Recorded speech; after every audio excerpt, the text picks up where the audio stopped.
Organic में अपन सबसे पहले चालू करेंगे last chapter 16th chapter chemistry in everyday of life. Chemistry in everyday of life में मैंने आपको पहले ही बता दिया कि आपको एनसीईआरटी पढ़नी है। ठीक है, एनसीईआरटी पढ़े बिना ये चैप्टर कंप्लीट नहीं होगा, क्योंकि 70% ये चैप्टर आपके हाथ में होता है और जो पढ़ाने वाला होता है ये जो बताने वाला होता है उस पर ये 30% ही डिपेंड करता है। आपको बहुत इस पर काम करना है, तो मैंने केवल इसका मैप बनाया ताकि आपको क्लियर हो जाए और रिवाइज़ करने में कोई भी परेशानी ना हो। ठीक है, देखिए आपने पहले पढ़ रखा है, मैंने जैसे बोला था एनसीईआरटी पढ़ो, तो आपने 1-2 बार एनसीईआरटी पढ़ी है रिसेंटली में अभी, तो आप इसको जल्दी जल्दी देखना, आप आपका टाइम मत ख़राब करना। और कभी नहीं पढ़ी तो आप आराम से ही देखिए, कोई स्पीड बढ़ाने की कोई ज़रूरत नहीं है। देखो सबसे पहले अपन बात करते हैं कि हाँ मैं बता दूँ ये लेक्चर जाएगा 30 मिनट 35 मिनट के लगभग, तो इस बार ये लेक्चर थोड़ा बड़ा बनेगा, तो आप एनर्जी से देखिए, बहुत अच्छे से देखिए और ये इंटरेस्टिंग भी होने वाला है। ठीक है, तो अपन इसको बहुत अच्छे से कंप्लीट कर लेंगे और अपना ड्रग तक जहाँ तक मैंने पढ़ने को बोला था पार्ट 1 वो अपन कंप्लीट कर लेते हैं। तो पार्ट 1 में ये है, सबसे पहले आप यहाँ आइए, तो ये बायोलॉजी का काम है पूरा। तो बायोलॉजी का काम तो आपको बहुत अच्छे से आता है, आपने बहुत अच्छे से कंप्लीट कर रखा है। तो उसमें एंजाइम का बताया गया कि ऐसा ये एंजाइम की संरचना है। ठीक है, और ये सबस्ट्रेट की संरचना है और ये एंजाइम सबस्ट्रेट कॉम्प्लेक्स बन जाता है। और ये जब बनता है ना तो ये इसकी एक्टिव साइट कहलाती है जहाँ पे ये जुड़ता है। और ये जुड़ता है तो किस किस कारण जुड़ता है, इनके यहाँ बॉन्ड होते हैं, मतलब इनके आसपास यहाँ बॉन्ड बनेंगे ताकि ये सबस्ट्रेट जुड़ पाए। तो कैसे जुड़ता है वो, बहुत ही वीक बॉन्ड होते हैं, हाइड्रोजन बॉन्ड हो सकता है, वंडरवाल हो सकता है, आयन आयन हो सकता है, डाइपोल डाइपोल हो सकता है। ठीक है, अब इस चीज़ को हमने पहचाना तो इससे क्या सोचा आपने कि हाँ ऐसे कुछ चीज़ें होती है जो अपने काम की नहीं है, अपने शरीर में होती है, पर वो या तो एलर्जी कोई उत्पन्न कर रही है, कोई ऐसी बीमारी उत्पन्न कर रही है, या फिर ऐसी चीज़ें हो रही है जो यहाँ जुड़ नहीं पा रही अपन को, मतलब ये चीज़ें अपने पास कम है, सबस्ट्रेट कम है, तो उसके लिए फिर हमने ड्रग बनाए हैं। मैं इसको बड़ा कर देता हूँ ताकि अपन लो क्वालिटी में भी अच्छा देख पाएँ। देखिए तो ये एक्टिव साइड है, तो अपन ने क्या किया, यहाँ एक्टिव साइड में ये जुड़ सकता है, ये जुड़ सकता है, कभी ये हमको नहीं जुड़ने देना है सबस्ट्रेट, तो अपन क्या करेंगे ड्रग को यहाँ जोड़ देंगे ताकि ये नहीं जुड़ पाए। और हाँ सबस्ट्रेट की अपने पास कमी हो तो अपन क्या करेंगे, एंजाइम की वो जैसे वीमेक्स और केएम आपने पढ़ा है उसमें बायो में, केएमएक्स क्या होता है, केएम क्या होता है ना। तो उसमें क्या होता है, ये ड्रग इस सबस्ट्रेट का काम करके यहाँ पे कॉम्प्लेक्स बना देगा। तो ये इनहिबिटर टाइप भी हो सकता है और क्या एक्टिवेटर टाइप भी होता है। तो इनहिबिटर टाइप के कितने होते हैं मैं आपको बता देता हूँ। इनहिबिटर टाइप के होते हैं 2, एक तो कॉम्पिटिटिव इनहिबिटर होता है, जैसा अपन ने इसमें एग्जांपल में किया ना, ये कॉम्पिटिटिव इनहिबिटर का एग्जांपल है। तो ये जैसे लिखा हुआ है यहाँ पे कॉम्पिटिटिव फॉर एक्टिव साइट। उसके बाद में ये क्या है, नॉन कॉम्पिटिटिव इनहिबिटर एलोस्टेटिक, जिसको एलोस्टेटिक बोलते हैं। देखिए केमिस्ट्री में ये दोनों सेम है, आपको और ज़्यादा कुछ नहीं सोचना है। ठीक है, तो अपन इसकी बात करते हैं क्या कि देखो कॉम्पिटिटिव इनहिबिटर में तो क्या ड्रग जुड़ जाएगा, इससे सबस्ट्रेट से पहले जुड़ जाएगा ड्रग, तो अपन क्या कर पाएंगे उसको, अपन उसको क्या कर पाएंगे, रोक पाएंगे सबस्ट्रेट को जुड़ने से। तो अपन आगे और बात करते हैं ये इसकी, इसमें क्या ये एलोस्टेरिक मतलब दूसरी साइड जुड़ता है जिसको एलोस्टेरिक साइड बोलते हैं, और इस इनहिबिटर को एलोस्टेरिक इनहिबिटर बोलते हैं। तो वो क्या करता है, इससे जुड़ जाता है। उसके बाद अपन आगे की चीज़ क्लियर करते हैं। देखो आपको एनसीईआरटी पढ़नी पड़ेगी इसकी, तो पहले पढ़ लीजिए, आपको एक बार में समझ में आ जाएगा क्योंकि आपकी बायो बहुत अच्छी है। तो मैं इसको वापस बड़ा कर देता हूँ। तो इसमें क्या है, देखो जैसे सेल मेम्ब्रेन होती है उसमें भी कई चीज़ ऐसे रिसेप्टर होते हैं, बाइंडिंग साइड होती है, आपने जैसे पढ़ रखा है प्रोटीन का। तो ये क्या करते हैं, प्रोटीन लिपिड जो भी कंपोजिशन होता है सेल में, तो ये यहाँ पे बाइंडिंग साइड, यहाँ पे रिसेप्टर आके जुड़ेगा, यहाँ पे जुड़ेगा और अपने मैसेज जो उसको देना है, वो मैसेज कैसे भी हो सकते हैं, मतलब इनहिबिट करने वाले भी हो सकते हैं किसी क्रिया को उत्तेजित करने वाले भी हो सकते हैं। तो वो जुड़ेगा मैसेज देगा और वो हट जाएगा। हमेशा की तरह तो हमेशा के लिए तो नहीं जुड़ सकता ना, क्योंकि इससे एक्टिव साइट सेल कितनी है, कम, मतलब उतनी नहीं है जितने अपन को पार्टिकल वहाँ भेजने हैं। ठीक है, तो अपन और आगे बात करते हैं। उसके बाद में एंटासिड की बात करते हैं।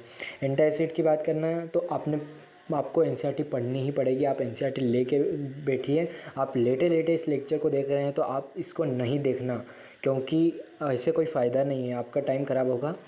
तो अब एंटासिड की बात करते हैं। एंटासिड में सबसे पहली बात करते हैं अपन NaCO3 की। NaCO3 की क्या बात करना है अपने को? हाँ, NaCO3 ये क्या करता था? Sodium bicarbonate, sodium hydrogen carbonate, ये अपन इसको बेकिंग सोडा बोलते हैं, तीनों एक ही चीज़ है।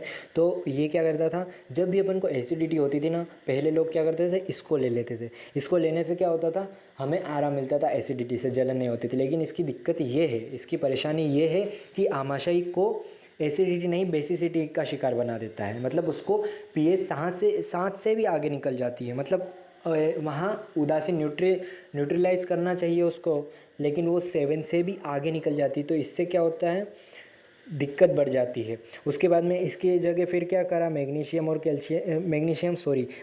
और एल्यूमिनियम के हाइड्रोक्साइड लिए गए, जिसको मेटेलिक हाइड्रोक्साइड या धात्विक हाइड्रोक्साइड बोलते हैं। तो वो क्या करते थे, pH 7 तक ही रखते थे। लेकिन क्या होता था, उसकी आदत पड़ जाती थी अपने को, और अपन को ज़्यादा अमाउंट में चाहिए होते थे, और कभी नहीं मिलते थे तो एसिडिटी बहुत ज़्यादा आपको दिक्कत कर जाती थी और अल्सर हो जाता था। तो इसकी वजह से उन्होंने क्या किया कि उसकी जड़ को पहचाना, जो एसिडिटी कराता है या जो HCl को निकालने को प्रेरित करता है, उसका नाम है हिस्टामिन। मैं वापस इसको बड़ा कर देता हूँ। देखो, हिस्टामिन का क्या काम था, हिस्टामिन क्या करता था, आमाशय के रिसेप्टर से जुड़ता था और इससे HCl निकालने को प्रेरित करता था। तो इससे क्या होता था, HCl निकलता था। तो अब उसको क्या किया, उनके जो फार्माकोलॉजी उसको पहचाना, उसके स्ट्रक्चर को पहचाना, और जो चीज़ इसमें है वो चीज़ लगाई है, और उसके बाद में उसको क्या किया है, रोका है, कि हिस्टामिन को जुड़ने से रोका है। मतलब हिस्टामिन और इसके बीच में लड़ाई हो जाती है और ये जीत जाता है। तो मेन बात ये है, सिनेटिडिन और रिनेटिडिन, ये चीज़ मैंने जो एग्ज़ाम में आएगी। सिनेटिडिन रिनेटिडिन को याद कैसे करना है, ये दिक्कत पड़ जाती है। तो मैंने तो ऐसे याद किया था, सिमरन और राज। देखो, आपने जैसे याद किया हो ना, आप वही रखना, ठीक है। कोई ऐसी दिक्कत नहीं है आपको, किसी भी न्यूमोनिक्स से मतलब लगाव नहीं होना चाहिए कि यार मेरा अच्छा नहीं है और इसका अच्छा है तो मैं इसको याद कर लेता हूँ। तो अपना न्यूमोनिक्स रखिए। मैंने राज सिमरन से याद किया था इसको, कि राज सिमरन क्या करते हैं, एसिडिटी को कम करते हैं, एंटा एसिड है दोनों के दोनों। फिर एंटी हिस्टामिन की बात करते हैं। आपने कभी NCERT नहीं पढ़ी और ये लेक्चर देख रहे हो, तो आप NCERT इसके, मैंने जैसे एंटा एसिड पढ़ाया, तो आप एंटा एसिड की NCERT पढ़ लीजिए। मैं इसको मतलब इसको पॉज करके रखिए, ठीक है। उसके बाद में इसको देखना, एंटी हिस्टामिन क्या होता है। एंटी हिस्टामिन जानने के पहले अपन को जानना होगा कि हिस्टामिन क्या होता है। हिस्टामिन क्या होता है, जो एलर्जी, आपको याद होगा, एलर्जी उत्पन्न कराता है। एलर्जी किसकी वजह से उत्पन्न होती है, पोलन ग्रेन और धूल के कण। नहीं, पोलन ग्रेन धूल के कण आते हैं और वो क्या करते हैं, अपनी सेल्स को डिस्टर्ब करते हैं, जिससे वो क्या करती है, हिस्टामिन निकाल देती है। मतलब तो रिसेप्टर क्या करते हैं वहाँ पर, फिर बाद में रिएक्शन करके हिस्टामिन निकाल देते हैं। तो हिस्टामिन से अपने को खांसी, छींक, या फिर गाल लाल हो जाना, नाक लाल हो जाना, आंखें लाल हो जाना, ऐसी कोई चीज़ आती है, रिएक्शन बनता है, ठीक है। तो उसको रोकने के लिए एंटी हिस्टामिन होते हैं। एंटी हिस्टामिन क्या है, एक वेसोडाइलेटर है, ये चीज़ आपको याद रखनी है। वो क्या, मसल्स स्मूथ मसल्स को क्या करता है, कॉन्ट्रैक्ट कर देता है। लेकिन वो ब्रोंकाइगट, और यहाँ पे लिखा होगा वॉल ऑफ वेसल्स, ठीक है। तो वॉल ऑफ वेसल्स को क्या करता है, वो नरम कर देता है, ठीक है। ब्रोंकाइट्स को, वॉल ऑफ वेसल्स को क्या करता है, नरम कर देता है। आप NCERT पढ़ोगे तो सेम टू सेम मैं वही बोल रहा हूँ। और इसको याद करना आप, ये दो स्ट्रक्चर मैंने इसलिए रख रखे हैं क्योंकि कभी आपको उसमें पूछ लिया NTA वाले ने कि बताओ ये क्या है, तो अपन को याद रहे। तो मैंने इसको कैसे याद किया था बताएं। देखो, ब्रोमोफेनिरामिन, इसका मतलब तो ब्रोमीन है। और कभी वो डाइमेटेप से पूछ लेगा, इसका दूसरा नाम डाइमेटेप है, तो ये क्या, डाइमेटेप से भी पूछ सकता है। तो दो यहाँ पे हैं तो इसको बोलेंगे डाइमेटेप, ठीक है। तो डाइमेटेप से भी आप याद रख सकते हो और ब्रोमोफेनिरामिन से भी याद कर दो, इसको कोई दिक्कत नहीं। और टर्फेनाडिन को ऐसे याद नहीं करना है, नहीं हो रहा तो कोई दिक्कत नहीं, कोई मतलब इतना नहीं पूछता है, अपन रिलेटिव में अपन कर सकते हो उस क्वेश्चन का आंसर। पर आपको याद होगा ना तो बहुत बढ़िया चीज़ होगी, और हो सकता है याद, मैंने किए थे इसलिए हो गया था। उसके बाद में आगे की बात करते हैं। ब्रोमोफेनिरामिन और टर्फेनाडिन हो गया है ना। NCERT लेके बैठिए, क्योंकि मैंने भी इसको, अभी मैंने लेक्चर बनाया तो ये एक बार में नहीं बनाया, लगभग मेरे को 10 बार ट्राई करना पड़ा है, और मैंने 4-5 बार NCERT पढ़ी तब जाके मैं लेक्चर बना पा रहा हूँ। क्योंकि मैं इसमें बताने बस याद कर लो बोल नहीं सकता, क्योंकि बहुत याद करने का है। ठीक है, तो आपको पूरी चीज़ समझ में आनी चाहिए। ठीक है, तो अब अपन आगे की बात करते हैं। टर्फेनाडिन को सेल्डेन बोलते हैं, ब्रोमोफेनिरामिन को डाइमेटेप बोलते हैं, है ना।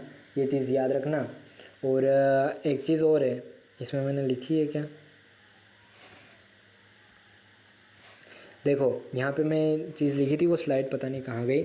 इसमें यूँ था कि जैसे एंटीहिस्टामिन होता है ना, वो आमाशय के अम्ल स्त्रावण पर प्रभाव नहीं डालता है। जैसे हिस्टामिन क्या करता है कि अम्ल स्त्राव करता है, तो एंटीहिस्टामिन उसको रोकना चाहिए ना, पर वो नहीं करता। क्यों? क्योंकि उनके रिसेप्टर अलग होते हैं।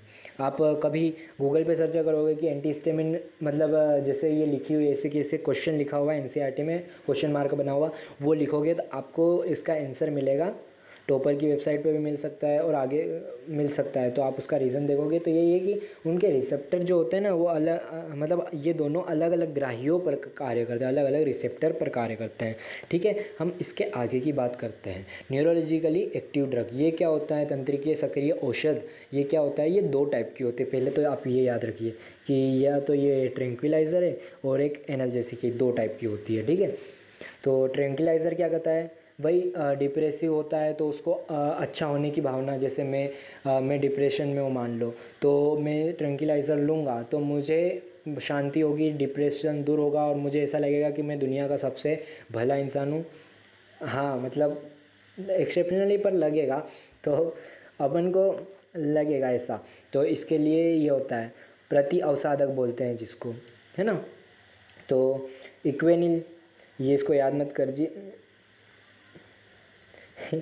ये मैंने उसके लिए लिखा है, वरदान के लिए। भूया भूया मतलब अपन वो कुछ नहीं, लड़ाई होती ना पबजी और फ्री फायर में, तो जीत जाते हैं तो अपन को कितनी खुशी होती है, तो वहाँ पे लिखा आता है भूया करके, मतलब अपन जीत गए तो बहुत खुशी हो रही है अपन को। तो ये एक्वेनिल जो होता है ना, वो भयंकर एंटी डिप्रेसेंट है, मतलब इतनी खुशी कर देगा कि बहुत खुशी, इतनी खुशी आज तक नहीं हुई, ऐसा हो जाएगा। और ये मंद प्रशांतक है। मंद प्रशांतक क्या होता है? देखो वापस बड़ा करना पड़ेगा यार। हाँ, क्लोरो डाइज़ेपरऑक्साइड और मेप्रोबमेट, क्लोरो डाइज़ेपरऑक्साइड और मेप्रोबमेट। ठीक है, अब अपन इसकी बात करते हैं एनाल्जेसिक की। एनाल्जेसिक क्या होता है?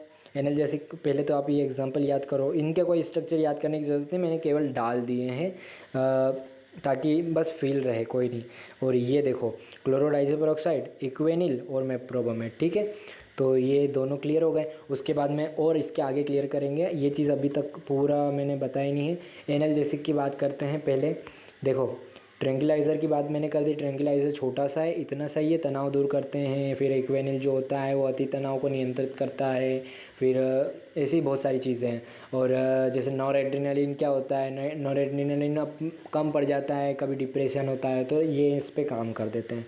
ठीक है, तो अपन इसके आगे और बात करते हैं। अब एनाल्जेसिक की बात करते हैं। देखो लेक्चर थोड़ा बड़ा जाएगा तो आप थोड़ा सा शांति रखना, क्योंकि अब क्या ही कर सकते, सब याद करने का ही है, पर मज़ा ज़रूर आएगा आपको, आगे बहुत अच्छा इंटरेस्टिंग है।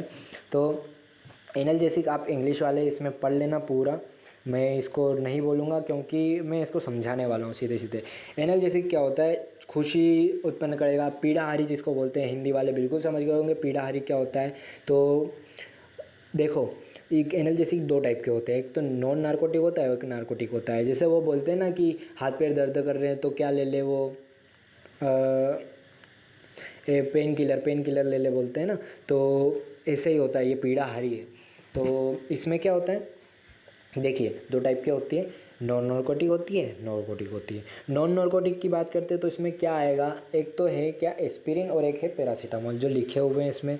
एस्पिरिन पैरासीटामोल दोनों लिखे हुए हैं। तो एस्पिरिन का बहुत ज़्यादा यूज़ है, इसमें बहुत सारा लिखा हुआ, मैंने इसका बना दिया है, इंग्लिश वाले भी नहीं पढ़ेंगे, आगे मैंने बना दिया है। ठीक है, अब नारकोटिक जिसकी आदत पड़ जाती है, नॉन नारकोटिक जिसकी आदत नहीं पड़ती, लेकिन नारकोटिक जैसे ड्रग होते हैं ना, जिनकी बार बार आदत पड़ जाती है, अपन पड़े रहते हैं उसको ले लेके, अपन नहीं मतलब बच्चे जो भी ड्रग के शिकार हैं, तो वो नारकोटिक है। तो ओपियम वो भी आप देख के ही पहचान गए होंगे, बायो के बच्चे हैं तो देखो ये सारी चीज़ें अपन ने आगे मैंने बना रखी है, इसकी कोई दिक्कत नहीं है, अभी पढ़ लो, या एनसीईआरटी तुमने पढ़ी है तो आगे भी क्लियर हो जाएगा।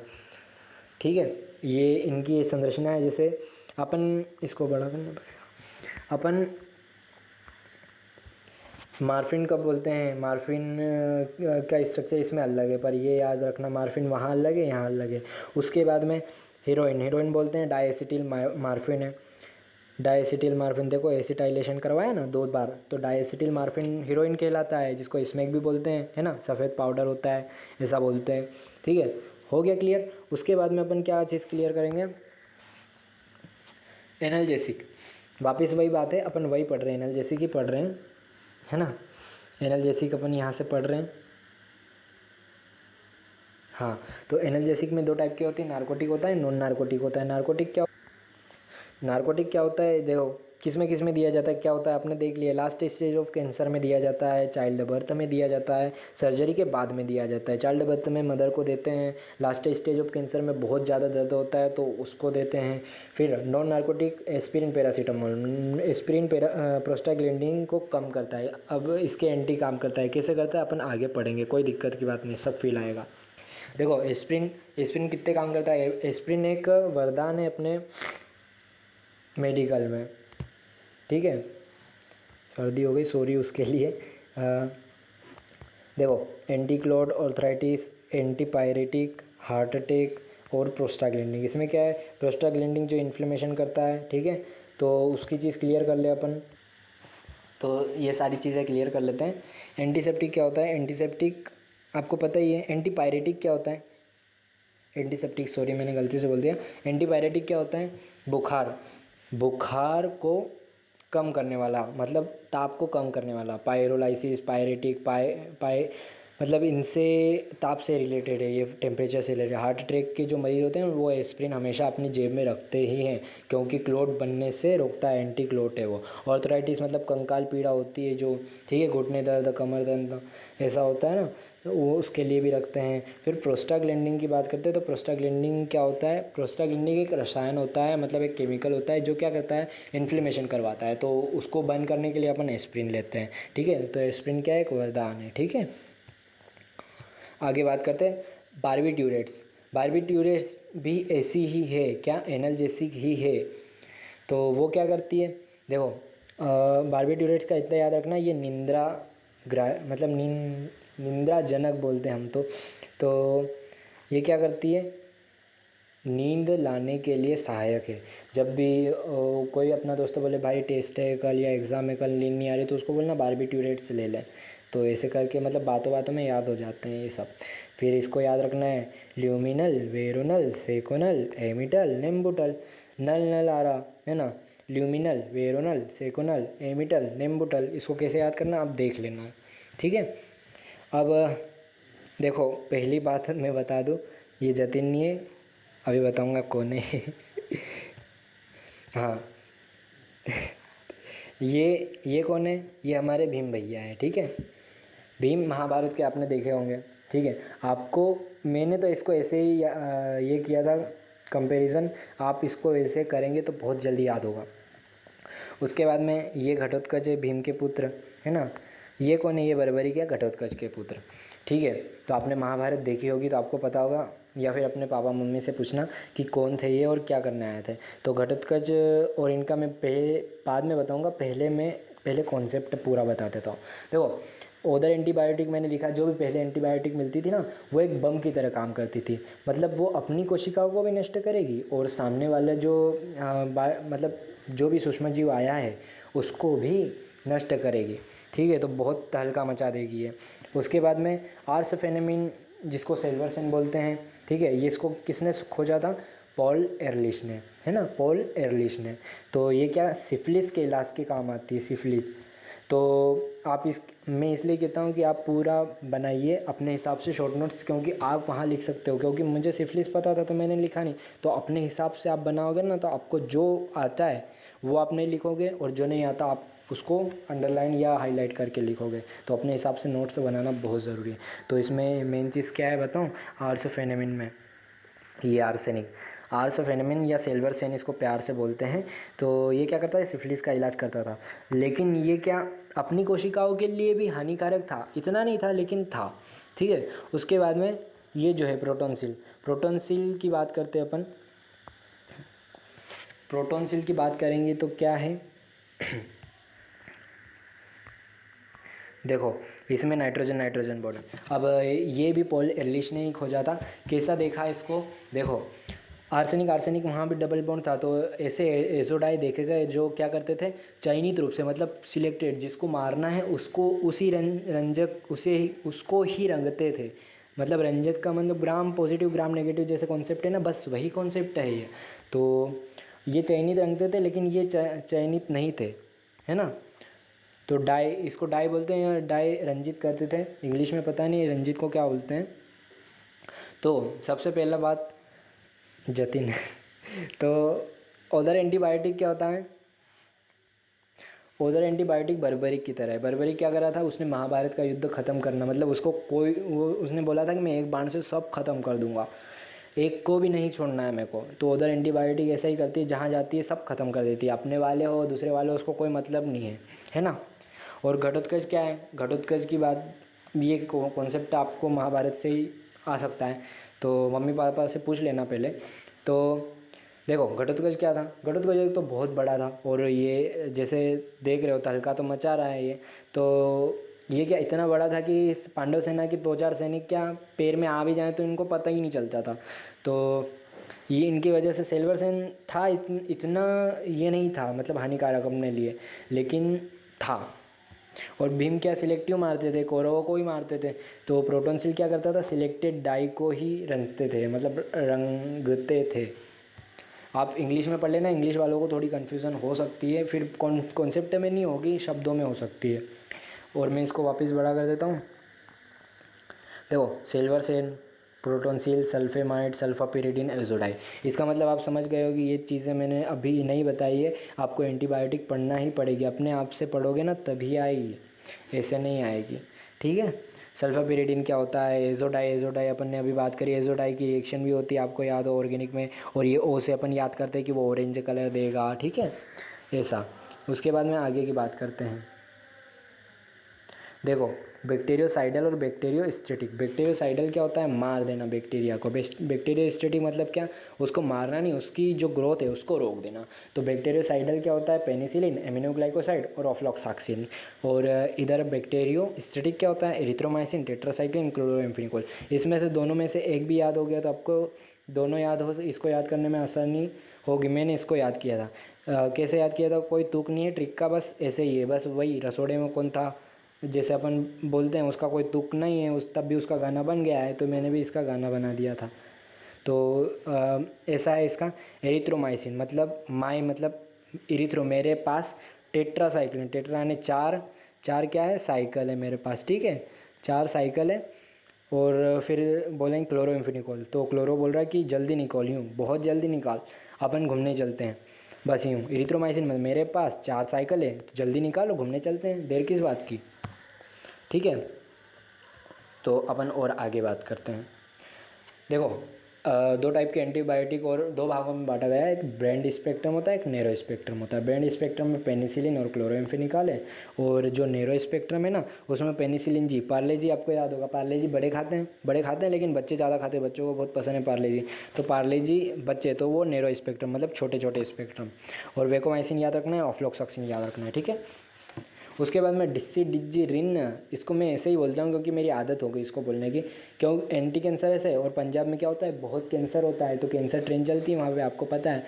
तो मैंने इसको ये याद नहीं हो रहा था, तो मैंने इसको ऐसे बोला था, ओ पाजी डिसिडिजिरिन, तो आपको उससे याद हो जाएगा कि पंजाब कैंसर से रिलेटेड है, तो ये एंटी कैंसर है। और सिस्प्लेटिन जो आपने पढ़ा है कोऑर्डिनेशन कंपाउंड में, ठीक है, वो थोड़ा छपा नहीं है स्लाइड, मैं अभी सीख रहा हूँ। तो हाँ, तो अभी पिंपरी की बात करते हैं। पिंपरी आपने वो एनसीईआरटी पढ़ी होगी, तो पिंपरी आपने सुना होगा, तो वहाँ पे एंटीबायोटिक का एक ये है ना, तो आपको ये याद रखना है।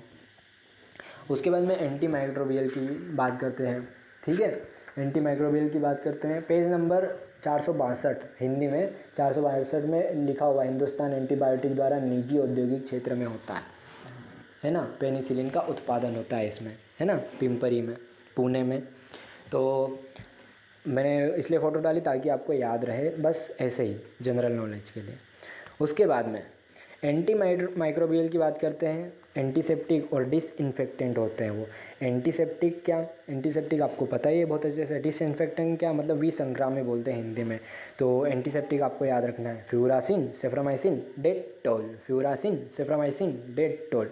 आपको ऐसे ही बोलना है ताकि जल्दी जल्दी याद हो जाए। आप हर एक बोलने का अलग अलग बना के रखिए कोई टोन, ताकि आपको हमेशा याद रहे। फ्यूरासिन, सेफ्रामाइसिन, डेटोल। फिर डेटोल का याद किया था, बहुत फ़नी है, या फिर फ़नी नहीं कह सकते आप, ऑकवर्ड होते हैं ऐसा लगेगा। तो ऐसे याद करना है इसको। जम से बोलना है, बहुत ज़ोर से बोलना है क्लोरो, फिर रुक जाना। फिर क्या बोलना है, जाइजिनोल टर्पिनोल, जाइजिनोल टर्पिनोल, जाइजिनोल टर्पिनोल, जाइजिनोल टर्पिनोल। ऐसा मन करता है कि नाचने ही लग जाओ आप। ठीक है, तो हमने इसको ऐसे याद किया था। हमने लास्ट टाइम याद किया था जब 1-2 दिन बचे थे एग्ज़ाम के। तो मैंने और मेरे दोस्त ने याद किया था। तो हम इसको रूम पार्टनर ने याद किया था। रात को 2 बजे मैंने इसकी ट्रिक ये बनाई थी। तो हम रात को 2 से 3 बजे तक बस इसीलिए नाचते रहे। मैंने बोला क्लोरो, फिर हम दोनों बोलते थे जाइजिनोल टर्पिनोल, जाइजिनोल टर्पिनोल। तो बस यही है कि आप ट्रिक भी बनाए ना तो एक फ़न की तरह बनाएं, तो आपको है ना हमेशा याद रहेगी। उसके बाद में मैंने वापस इंडेक्स बना के लिख दिया है। ठीक है, तो इसको भी पढ़िए, फ्यूरासिन, सेफ्रामाइसिन, डेटोल। फिर बायोथाइनोल, बायोथाइनोल थाइनो से पता चल रहा है कि सल्फर है ना, और बायो से 2, यहाँ पे 2 होंगे। ठीक है, 2 फिनोल की स्ट्रक्चर होगी, 2 बेंजीन स्ट्रक्चर होगी, उससे ग्रुप जुड़े होंगे। उसके बाद में आयोडीन का 2 से 3% आयोडीन का टिंचर कहलाता है। फिर बोरिक एसिड जो होता है ना, वो आँखों में जैसे आई ड्रॉप होते हैं ना, उसमें बोरिक एसिड होता है, जनरली होता ही है। तो ये आँखों के लिए मंद प्रतिरोधी होता है, मतलब आई ड्रॉप बनाते हैं इससे। अब डिसइंफेक्टेंट की बात करते हैं। मैंने लिखा सब खेल कंसंट्रेशन का है। इसका मतलब क्या, देखो एंटीसेप्टिक जो है उसमें कम कंसंट्रेशन है, इसकी कंसंट्रेशन ज़्यादा कर दो ना तो आपको डिसइंफेक्टेंट या विसंक्रामक मिल जाएगा। फिनोल से आपको पता चल रहा होगा कि डिसइंफेक्टेंट क्या होता है। ठीक है, फिनोल, लाइजोल कुछ भी बोलते हैं ना, जैसे आते हैं ऐड बहुत सारे। और 1% क्या होता है इसका, डिसइंफेक्टेंट होता है, लेकिन 0.2 एंटीसेप्टिक होता है। ये चीज़ आपको याद रखनी है, ये चीज़ याद रखनी है। ठीक है, उसके बाद में इसका रिवीजन करेंगे तब आप स्पीड स्लो कर लीजिएगा। फिनोल का 1% क्या होता है डिसइंफेक्टेंट, मैंने वापस लिख दिया। यहाँ पे क्लोरीन आएगा। ठीक है, 0.2 से 0.4 पार्ट्स पर मिलियन क्लोरीन जो होता है वो क्या होता है, डिसइंफेक्टेंट होता है। SO2 की कम मात्रा भी डिसइंफेक्टेंट का काम करती है। उसके बाद में anti fertility drug, computer hang होने के कारण मैं इसके स्ट्रक्चर नहीं डाल पाया। देखो स्टेरॉयड हार्मोन आपको पता ही है क्या होते हैं, जिसमें प्रोजेस्टेरोन और एस्ट्रोजन के क्या होते हैं, व्युत्पन्न होते हैं। ठीक है, तो उनका मिश्रण होता है। तो प्रोजेस्टेरोन को नॉन एथिनड्रोन संश्लेषित वाले जो बनाए गए हैं आर्टिफिशियली, तो नॉन एथिनड्रोन, फिर एथाइनिल एस्ट्राडाइऑल, एथाइनिल एस्ट्राडाइऑल। तो ये याद करना है। ठीक है आपको। अब देखो, अब अपन बहुत जल्दी से रिवीजन कर लेते हैं। अब मज़े से रिवीजन करेंगे, अब स्लो ही कर लीजिएगा स्पीड। देखो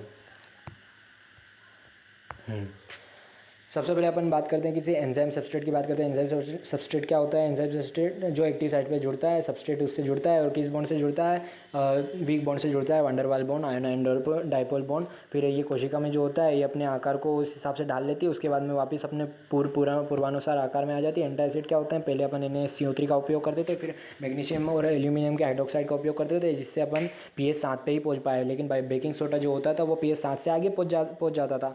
लेकिन अभी इनकी आदत पड़ जाती थी और फिर आमाशय में बुरे प्रभाव होते थे, जैसे अल्सर। फिर अपन ने क्या किया, हिस्टामिन पहचाना जो है आमाशय में HCl स्त्राव करता है, सिनेटिडिन और रेनेटिडिन क्या करते थे, इसको रोकते थे। राज और सिमरन इसको रोकते थे।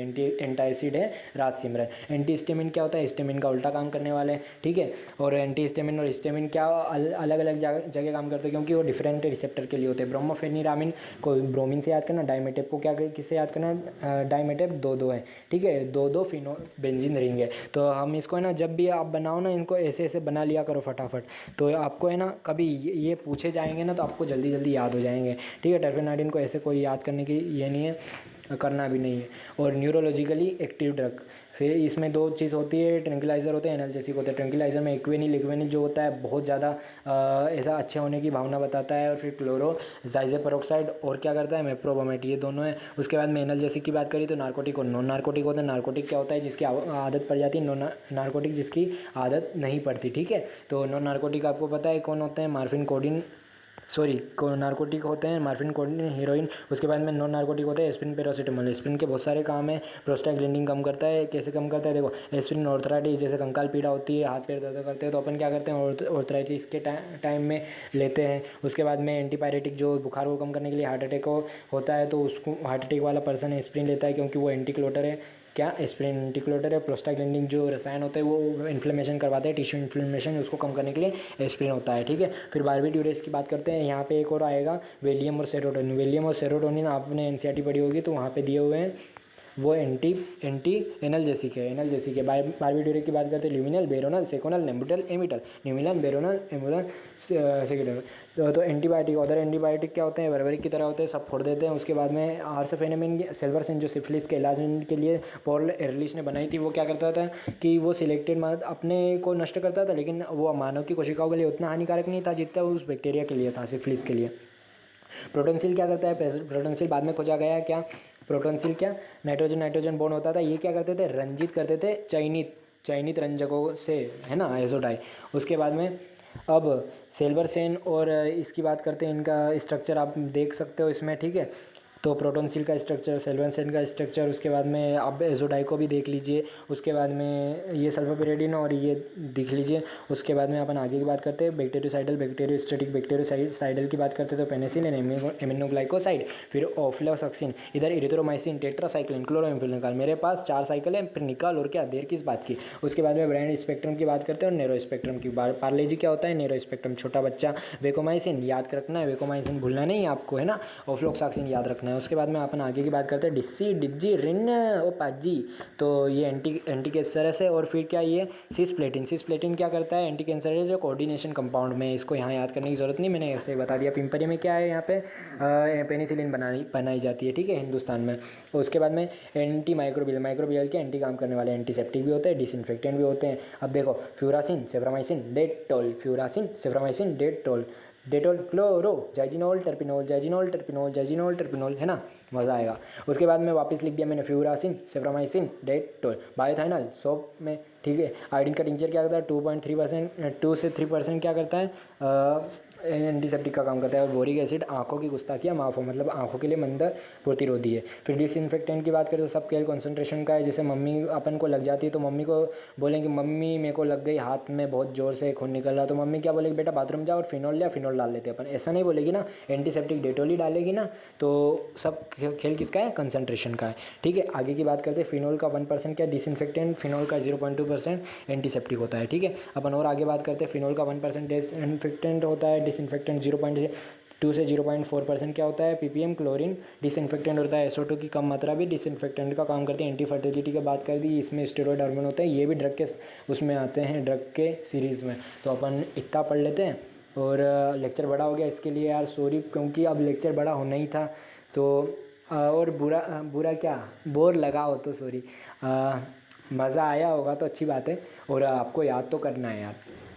ठीक है, बायोथाइनॉल का स्ट्रक्चर देख लेना, टर्पिनॉल का देख लेना, जाइजिनॉल का देख लेना, और जल्दी इसको जल्दी से पढ़ लेना। और बाद में ना पढ़ोगे ना तो आपको बिल्कुल भी टेंशन नहीं होगी, दिमाग पे लोड ही नहीं आएगा। क्योंकि हमने पढ़ा था, मेरे जो ये मैं पढ़ा रहा हूँ ना, ये मैंने बहुत बार पढ़ रखे हैं। और मैं ना इनको मतलब आसानी से पढ़ा सकता हूँ बिना कुछ ये करें। तो आपको भी ये आसानी से आप पढ़ सकते हो इसको, बहुत सरल चैप्टर है। ठीक है, तो आप पढ़ते रहिए, एनसीईआरटी इसको ज़रूर पढ़ लेना। और ठीक है, तब तक फिर बाद में दूसरा पार्ट लाएंगे अपन इसका, तब तक के लिए पढ़ते रहो अच्छे से। और डाउट आए कि ये क्यों पढ़ रहे अपन, इसके 1-2 क्वेश्चन ही आते हैं तो अपन क्यों पढ़े इसको, या फिर कैसे भी कि अपन मेटलर्जी, जैसे मेरे को एक फ्रेंड ने पूछा कि मेटलर्जी जो है उसको क्यों पढ़ना है अपने को, 1-2 तो क्वेश्चन आते हैं। तो उसने वो बहुत सही पूछी है कि अपन को पढ़ना है तो कहाँ से पढ़ना है, कैसा पढ़ना है। तो उसको पता चला कि ऊपर से पढ़ना है, मतलब जितना दिया हुआ उतना पढ़ना है, लेकिन इतना अच्छे से पढ़ना है कि आपको सब याद रहे। तो आप ऐसे क्वेश्चन पूछिए जैसे उसने पूछे थे। ठीक है, तो तब तक के लिए पढ़ते रहो और थैंक यू। ठीक है, बाय।